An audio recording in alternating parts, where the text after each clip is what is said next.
Sales की बात करें तो सेल्स क्या होता है? सेल्स होता है कि किसी की रिक्वायरमेंट है और किसी के पास उसको रिक्वायरमेंट को पूरा करने के लिए एक प्रोडक्ट है या सर्विस है, वो रिक्वायरमेंट से प्रोडक्ट और सर्विसेज आपस में मिल जाती है, सेल हो जाती है। सिंपल।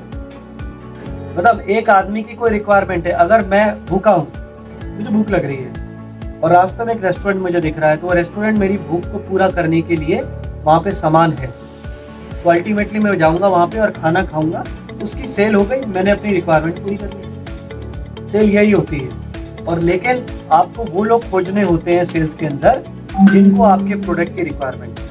तो उसके लिए हम लोग क्या करते हैं, हम टीवी पे एडवर्टाइज करेंगे, हम पेपर में एडवर्टाइज करेंगे, हम सोशल मीडिया पे एडवर्टाइज करेंगे, हम कैंपेन करेंगे कि ऐसे लोगों को हम पहुंच पाएँ डायरेक्टली, जिनको बताएं कि भाई ये प्रोडक्ट मेरे पास अवेलेबल है, अगर आप में से किसी की रिक्वायरमेंट है तो मुझे अपनी।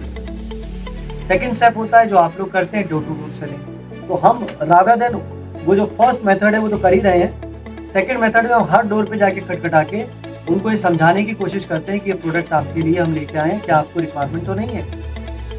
तो हम उसकी आवश्यकता जानने की कोशिश करते हैं, इसको कहते हैं नीड आइडेंटिफिकेशन। नीड आइडेंटिफिकेशन, आवश्यकता जानते हैं, उसको नहीं होती है।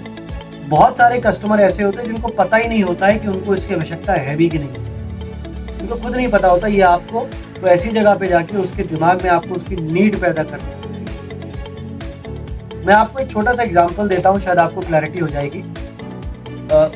काफ़ी लंबे पहले समय की पहली बात है, शायद आई थिंक 2010 है ना। मैं और मेरी वाइफ एक प्रोडक्ट देखने गए, एक शॉप के पास गए, इलेक्ट्रॉनिक शॉप पे प्रोडक्ट देखने गए। वो प्रोडक्ट था टीवी, ठीक है। उस टाइम LCD बहुत पॉपुलर हो रहे थे, तो हम लोग LCD देखने गए। जब देख रहे थे तो वहाँ पे LG का एक काउंटर था, तो एक लड़के ने हमें बुलाया, सर जब फ्री हो सर एक बार आइएगा ना प्लीज़। ठीक है, चलते हैं। उस लड़के के पास जो प्रोडक्ट था वो था माइक्रोवेव। हमें रिक्वायरमेंट नहीं थी उसकी, 2010-9 की बात है, देयर वाज नो रिक्वायरमेंट। हम 2 लोग थे, खाना बनाते थे, उसी पे गर्म करके खा लेते थे, गैस अवेलेबल थी। What is the requirement of microwave? नहीं था। अभी वो लड़का कितना स्मार्ट था, मैं आपको सिखाता हूँ। उस लड़के ने कहा, सर अगर 2 मिनट का टाइम देंगे तो मैं आपसे बात करना चाहता हूँ, please go at do it. उसने हमसे बात करी। उसने कहा, सर एक बात बताइए, अभी जो आप खाना खाते हैं, ठीक है ना, पहला ही स्टेप उसने कहा, अभी जो आप पहले खाना खाते हैं वो ठंडा हो जाता है तो क्या करते हैं? उन्होंने कहा, हम जाते हैं और गर्म करते हैं। और किस पे करते हैं? गैस पे गर्म करते हैं, तो जल जाता होगा कभी। It is a fact. अगर हम उसको कढ़ाई में कर रहे हैं या अगर हम आपके तवे पे कुछ पराठा वगैरह गर्म कर रहे हैं तो कई बार जल भी जाता है, भूल जाए तो चिपक भी जाता है, ठीक है। तो उसने कहा, सर मैं आपको एक डेमोन्स्ट्रेशन देना चाहता हूँ। दीजिए। सर आपने चावल भी गर्म किए, मैं बिल्कुल कि चावल को गर्म करना बहुत कठिन है, आप उसमें डाले चिपक जाते हैं।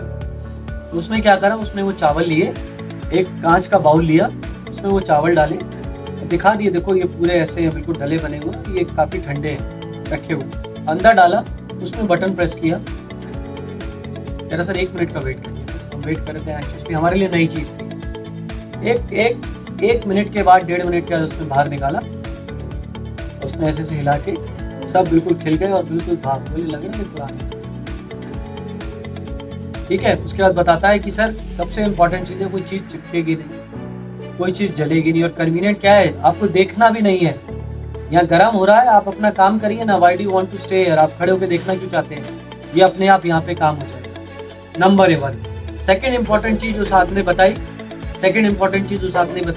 सर आप पिज़्ज़ा खाते हैं? बिल्कुल, कभी कभी आप इसके संग बना सकते हो। उसने बड़ी आसानी से पिज़्ज़ा बना के दिखाया। उसने कहा, हेल्दी डाइट खाना चाहते हैं तो दाल इस पे बन जाती है, चावल इस पे बॉईल होके जाते हैं। तो उसने हमें इतना ज़बरदस्त डेमोन्स्ट्रेशन दिया और प्रोडक्ट के बारे में समझाया कि हमको उस प्रोडक्ट की आवश्यकता नहीं थी। क्या हुआ अल्टीमेटली? क्या हुआ अल्टीमेटली? वो प्रोडक्ट लेने के लिए हमारे दिल में उसने आवश्यकता पैदा कर दी। क्या? उस प्रोडक्ट के फायदे बता के। तो अगर मैं आपके पास वापस आता हूँ, स्टोरी से क्या जिस्ट है, हम जब कस्टमर से मिलेंगे तो जब हम कस्टमर से सवाल पूछेंगे किसी प्रोडक्ट से रिलेटेड, सर अभी आप क्या इस्तेमाल कर रहे हैं, ठीक है, इस तरह के बहुत सारे सवाल हैं जो प्रोडक्ट रिलेटेड आप कस्टमर से पूछ सकते हैं। तो अभी मैंने पता है क्या किया, मैंने उसके दिमाग में नीड पैदा करने की इच्छा करी और एक्साइटमेंट बनाने की कोशिश करी, जिससे कि उसको पता लग जाए कि ज़बरदस्त चीज़ कुछ बता रहे हैं। तब उसके बाद अपना प्रोडक्ट का उसको समझाने की कोशिश करिए। तो कस्टमर के दिमाग में आपको अपनी नीड पैदा करनी है। एक बार वो प्रोडक्ट की नीड पैदा हो जाए, तो अगर आपने मेरे पूरे प्रेजेंटेशन में एंड तक देखा हो अभी तक, क्या मैंने आपको पैसा बताया कितने का है? अभी इसके तो मैंने पैसे की बात ही नहीं करी। I am not talk. Even वो LG माइक्रोवेव वाले ने भी, जो प्रोडक्ट था उसमें माइक्रोवेव का, उसने मुझसे पैसों की कोई बात नहीं करी। क्योंकि होता क्या है, आपको प्रोडक्ट समझ में आना चाहिए, उसके बाद आपको इंटरेस्ट आना चाहिए उस प्रोडक्ट में, फिर वो कितने का भी प्रोडक्ट आप लेने के लिए तैयार हो जाएंगे।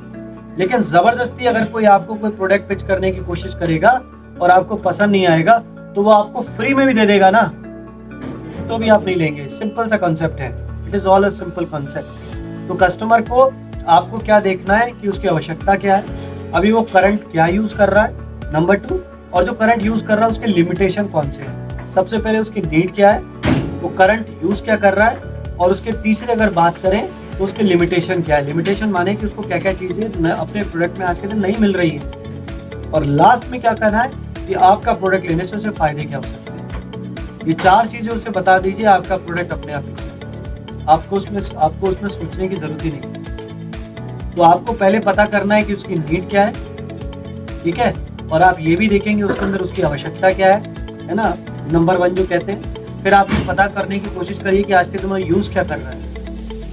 तीसरे में पता करिए कि उसकी लिमिटेशन क्या है। लिमिटेशन माने कि जो भी वो प्रोडक्ट यूज कर रहा है उसके लिमिटेशन क्या है। और लास्ट में क्या है, अपने प्रोडक्ट के फायदे उसको पिच कर लीजिए। That is all you need. Simple concept है, ये आप उसको बताएंगे तो आपकी सेल ऑटोमेटिकली हो जाएगी बिना किसी का। लेकिन जबरदस्ती नहीं बेचने की कोशिश करिएगा, ठीक है ना। You should always act like a doctor. Doctor क्या करता है, पहले पेशेंट की प्रॉब्लम समझने की कोशिश करता है ना, उसी के बाद तो दवाई देता है। या क्या होता है, आप पहुंचे डॉक्टर के यहाँ, डॉक्टर ने क्या किया, खट से एक दवाई निकली, बड़े इसे खा लो, ऐसा करता है डॉक्टर। अच्छा डॉक्टर कभी नहीं करेगा, वो आप पे टाइम लगाएगा। आपको भी कस्टमर से जब इंटरेक्ट करेंगे, टाइम लगाइए, डिस्कस करिए, बात करिए, एंड फाइनली उसको अपना प्रोडक्ट पेश करिए, वो ले लेगा जैसे डॉक्टर आपको। तो यही है सेल्स का पूरा कंसेप्ट।